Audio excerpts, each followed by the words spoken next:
श्रीराम द्वारा ताटका का वध। बुद्धिमान विश्वामित्र के कुपित होते ही सारी पृथ्वी कांप उठी और देवताओं के मन में महान भय समा गया। उनके रोष से सारे संसार को त्रस्त हुआ। जान उत्तम व्रत का पालन करने वाले धीर चित्त महर्षि वशिष्ठ ने राजा से इस प्रकार कहा, महाराज, आप इक्ष्वाकुवंशी राजाओं के कुल में साक्षात दूसरे धर्म के समान उत्पन्न हुए हैं। धैर्यवान, उत्तम व्रत के पालक तथा श्री संपन्न हैं। आपको अपने धर्म का परित्याग नहीं करना चाहिए। ये श्रीराम तथा महर्षि विश्वामित्र साक्षात धर्म की मूर्ति है। ये बलवानों में श्रेष्ठ हैं। विद्या के द्वारा ही ये संसार में सबसे बढ़े चढ़े हैं। तपस्या के तो ये विशाल भंडार ही हैं। राजन, ये महातेजस्वी महायशस्वी विश्वामित्र ऐसे प्रभावशाली हैं। अतः इनके साथ राम को भेजने में आप किसी प्रकार का संदेह न करें। महर्षि कौशिक स्वयं भी उन राक्षसों का संहार करने में समर्थ हैं, किंतु ये आपके पुत्र का कल्याण करना चाहते हैं, इसीलिए यहाँ आकर आपसे याचना कर रहे हैं। वशिष्ठ के ऐसा कहने पर राजा दशरथ का मुख प्रसन्नता से खिल उठा। उन्होंने स्वयं ही लक्ष्मण सहित श्री राम को अपने पास बुलाया। फिर माता कौसल्या, पिता दशरथ और पुरोहित वशिष्ठ ने स्वस्ति वाचन करने के पश्चात उनका यात्रा संबंधी मंगल कार्य संपन्न किया। श्री राम को मंगल सूचक मंत्रों से अभिमंत्रित किया गया। तदनंतर राजा दशरथ ने पुत्रों को आशीर्वाद देकर अत्यंत प्रसन्न चित्त से उनको विश्वामित्र को सौंप दिया। आगे आगे विश्वामित्र, उनके पीछे काकपक्षधारी महायशस्वी श्री राम तथा उनके पीछे सुमित्रा कुमार लक्ष्मण जा रहे थे। अयोध्या से 1.5 योजन दूर जाकर सरयू के दक्षिण तट पर विश्वामित्र ने मधुर वाणी में राम को संबोधित किया और कहा, वत्स राम, अब सरयू के जल से आचमन करो। इस आवश्यक कार्य में विलंब न हो। बला और अतिबला नाम से प्रसिद्ध इस मंत्र समुदाय को ग्रहण करो। इसके प्रभाव से तुम्हें कभी थकावट का अनुभव नहीं होगा, रोग या चिंता जनित कष्ट नहीं होगा। तब श्री राम आचमन करके पवित्र हो गए। उनका मुख प्रसन्नता से खिल उठा। उन्होंने उन शुद्ध अंतःकरण वाले महर्षि से वे दोनों विद्याएं ग्रहण की।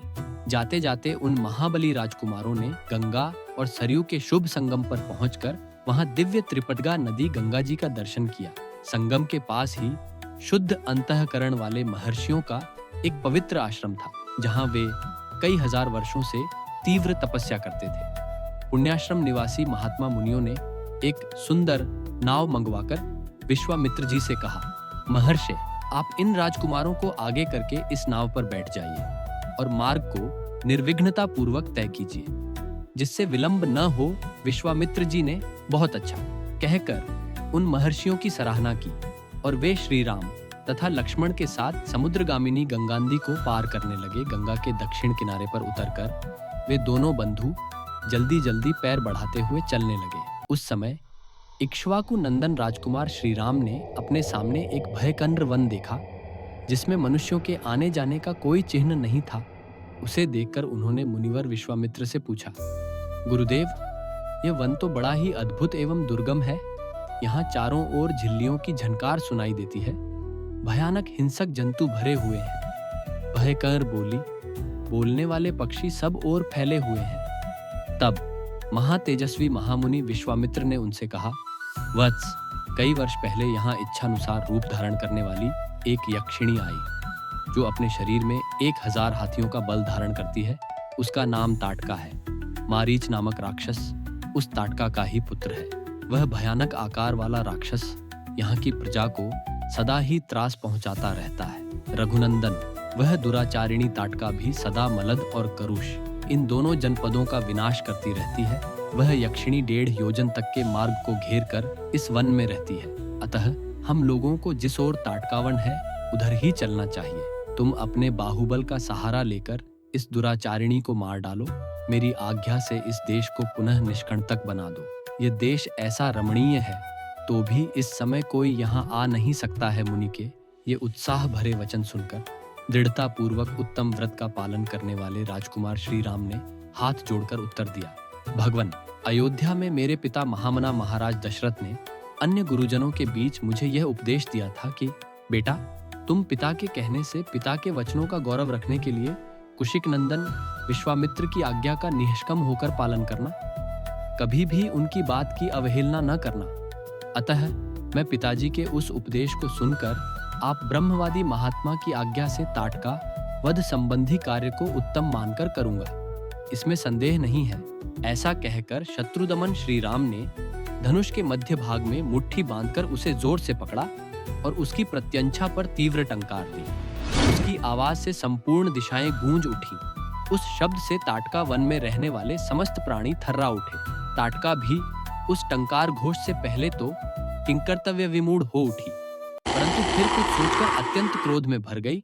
उस शब्द को सुनकर वह राक्षसी क्रोध से अचेत सी हो गई थी। उसे सुनते ही वह जहां से आवाज आई थी उसी दिशा की ओर रोष पूर्वक दौड़ी। उसके शरीर की ऊंचाई बहुत अधिक थी।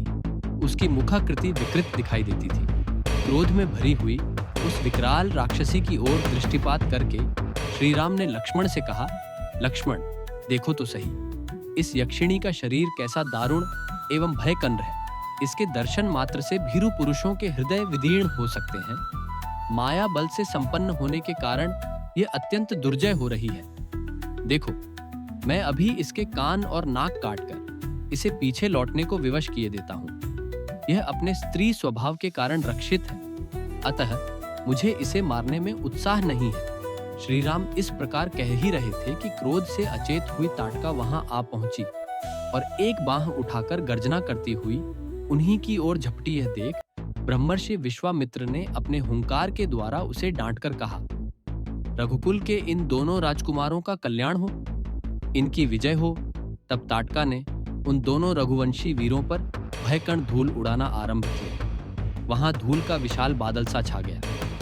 तत्पश्चात माया का आश्रय लेकर वह उन दोनों भाइयों पर पत्थरों की बड़ी भारी वर्षा करने लगे। यह देख रघुनाथ जी उस पर कुपित हो उठे।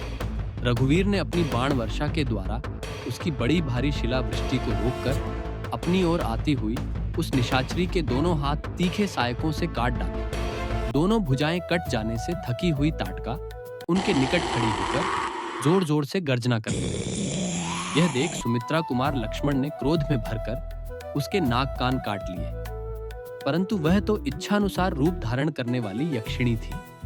अतः अनेक प्रकार के रूप बनाकर अपनी माया से श्री राम और लक्ष्मण को मोह में डालती हुई अदृश्य हो गई।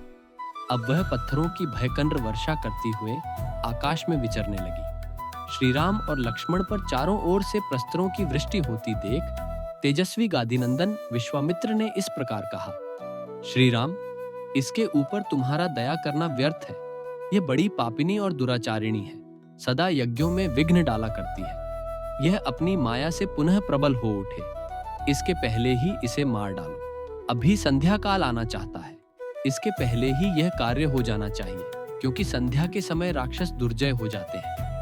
विश्वामित्र जी के ऐसा कहने पर श्री राम ने शब्द वेधी बाण चलाने की शक्ति का परिचय देते हुए बाण मारकर प्रस्त्रों की वर्षा करने वाली उस यक्षिणी को सब ओर से अवरुद्ध कर दिया। उनके बाण समूह से घिर जाने पर माया बल से युक्त वह यक्षिणी जोर जोर से गर्जना करती हुई श्री राम और लक्ष्मण के ऊपर टूट पड़ी। उसे आती देख श्री राम ने एक बाण मारकर उसकी छाती चीर डाली। तब ताटका पृथ्वी पर गिरी और मर गई। उस भयकंर राक्षसी को मारी गई देख देवराज इंद्र तथा देवताओं ने श्री राम को साधुवाद देते हुए उनकी सराहना की।